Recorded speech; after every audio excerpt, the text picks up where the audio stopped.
After 3 years of absence in the public eye, I am finally able to share my experience personally. As I publish this statement, I have safely arrived in the United Kingdom and have formally applied for political asylum upon entry. On 5th June this year, I was officially released from Thailand Correctional Institution after completing my sentence, regaining freedom outside the walls. However, this marks only the beginning of stringent surveillance.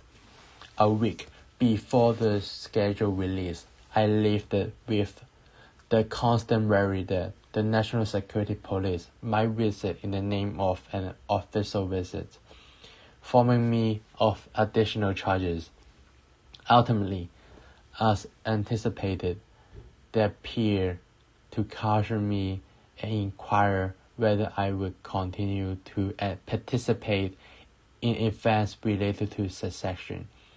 They reminded me not to leave the country in the coming year and indicated regular meeting with them would take place after my release, a month before my planned release date. The Security Unit and Rehabilitation Unit of the Correctional Service Department (CSD) and the supervisors had already requested that I refrain from publicly disclosing the dates of my release. Consequently, on the 5th June, only a handful of individuals were informed of my release. As I was sentenced before turning 21, I am obligated to adhere to the CSD supervision service for 1 year post-release. Initially, the terms of my supervisions were not different from those imposed on an average person, requiring me to pursue education or employment. As my release from jail was close to summer, I secured a temporary summer job during this period. However, shortly thereafter, the higher-ups at the CSD informed me that I was not allowed to be employed in specific businesses, though such restriction was not stipulated in the supervision service terms. Consequently, in the last month of the summer holiday, I have no choice but to wait for school years to commence. Their demands effectively stripped me of financial autonomy, paving the way for the financial inducement after office offered by the National Security Department of the Hong Kong Police Force. Then I received a call from the CSD notifying me of a decision that altered the terms under my supervision services, and that I needed to meet with the more senior staff from the rehabilitation unit. I was compelled to sign a revised supervision order that had added the following terms. 1. Prohibition on publishing any content related to my convicted offenses, including through public statements and interviews. 2.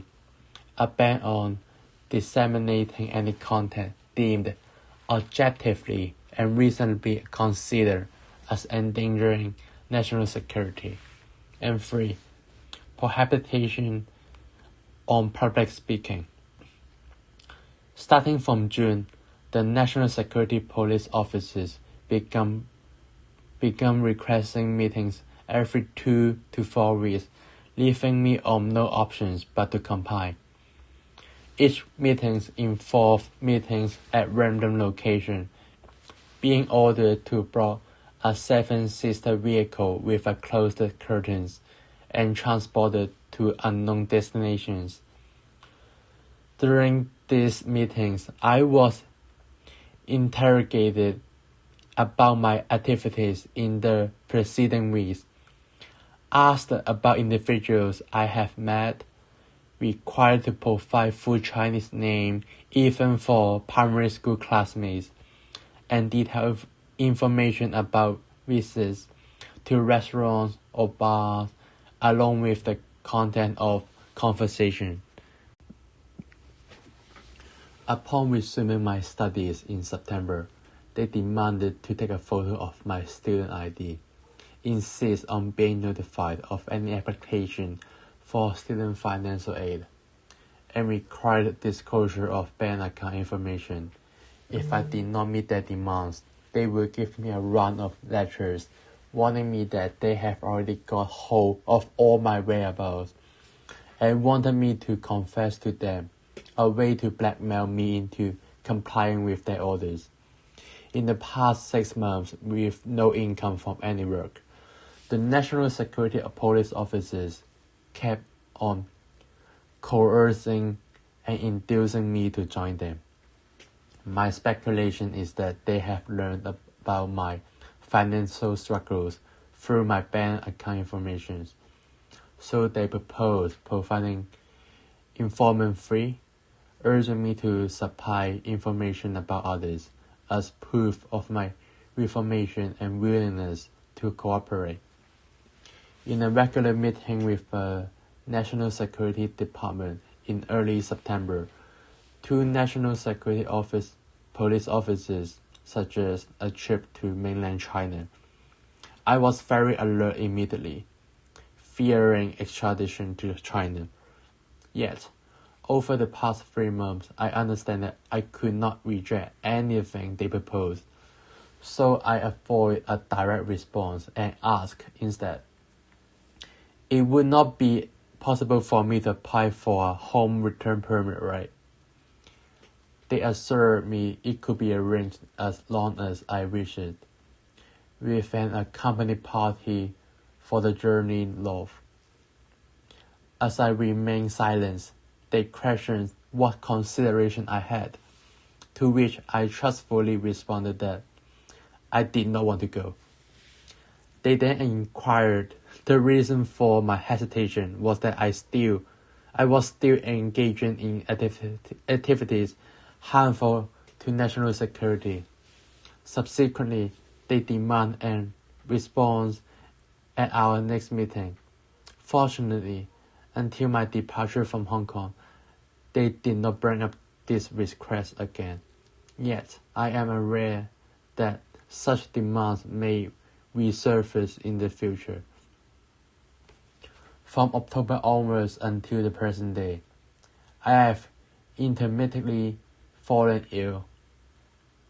During this period, I sought medical consultations from both Western and Chinese doctors, all of whom diagnosed my condition as a result of significant mental stress and psychological factors leading to a weakened immune system. They recommended I seek psychological counseling in the long run.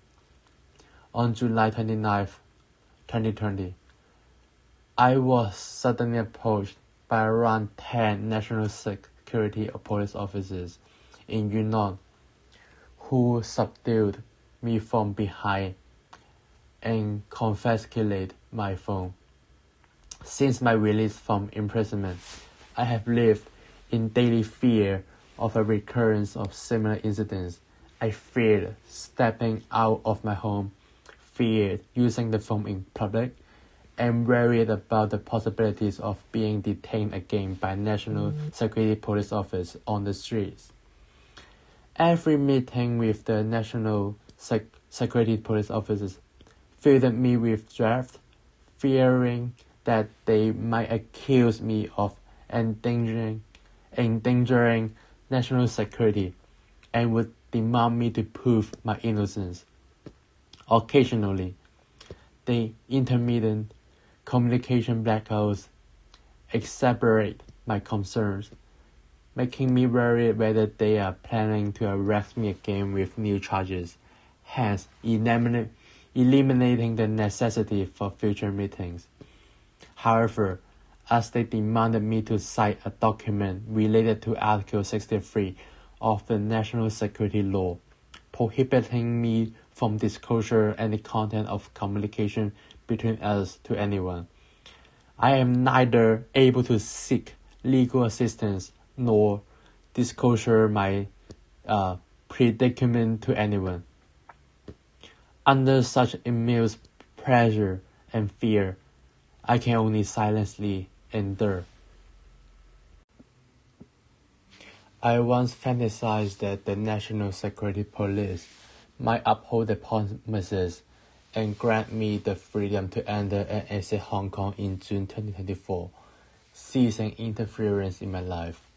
But I understand deep inside my heart that these are fake promises, and they are more likely to delay any resolution until after the enactment of Article 23 from the Basic Law next year, continuing to impose additional charges on me. After careful consideration, I persuaded the Correctional Services Department to allow me to leave the country for Christmas travel on the ground of emotional adjustment. I chose Okinawa as the destination, considering the location is less politically sensitive and that it suits my financial situation. Days before the trip, I submitted my flight and accommodation details to them, successfully obtaining the approval from CSD. On the day before my departure, I pondered deeply on whether this decision was appropriate, given a lot has happened in Hong Kong this month. However, the rare approval from the CSD convinced me that this was the best moment to leave. On that day, I departed for Hong Kong airport with only 40,000 Hong Kong dollar, worrying until the last second before takeoff about whether I could safely leave. It was only at the moment of the plane's departure that I breathed as a sign of relief. However, as the itinerary and accommodation details were reported to the authorities, I did not dare to be complacent. During my stay in Okinawa, I sought assistance from relevant individuals and organizations I knew from the UK, the US, and Canada, discussing and obtaining information on local immigration policies and political asylum assessment conditions. After considering the situation of these three countries, and given that more protesters I knew had been granted asylum in the UK, coupled with his recent clear stance on China, we unanimously agreed that entering the UK through the political asylum process was the safest and the most appropriate path. Therefore, I hurriedly purchased a flight ticket to the UK before the deadline for returning to Hong Kong, and arrived in the UK on the evening of 27th December. This also means that in the foreseeable future, it is impossible for me to return to my home, Hong Kong. Although I had anticipated this day in the past, at the moment that I made up my mind, my heart still sunk. Since I dedicated my life to social movements at 14, I have always believed that Hong Kong is the only home of our nation. We shouldn't be the one leaving. In the days ahead, I will continue my studies, hoping to contribute everything I can as a Hong Kong exile, as I have always been, to the best of my ability. I believe that only with the collective efforts of the Hong Kong people can Hong Kong once again become a home that we can be proud of. I believe that as long as the Hong Kong people never give up, the seeds of freedom and democracy will spark a life again. There will be a day in the future where we will meet under the red coat in Hong Kong.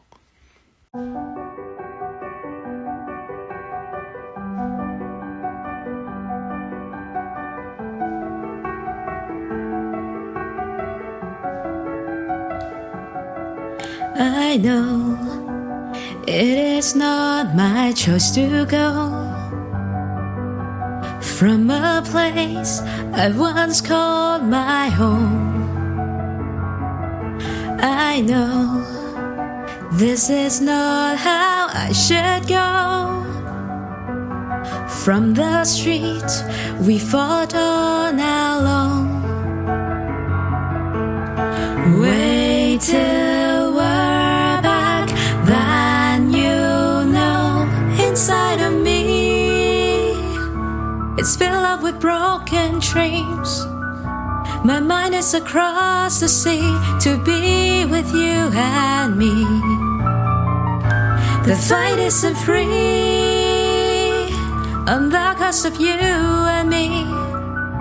I'll come back again someday to finish off our dreams.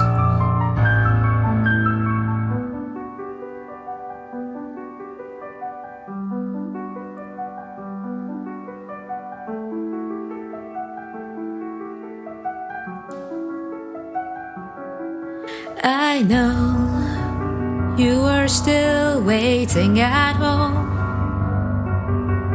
believing what we love the most. I know our story still unfolds. We will fight until it is told. Wait till we're back, then you know inside of me it's filled up with broken dreams. My mind is across the sea to be with you and me. The fight isn't free on the cost of you and me. I'll come back again someday to finish off our dreams. Stand with me. Future is in our hands. Come with me. Revolution is ours inside of me. It's filled up with broken dreams. My mind is across the sea to be with you and me. The fight isn't free on the cost of you and me. I'll come back again someday to finish off our dreams.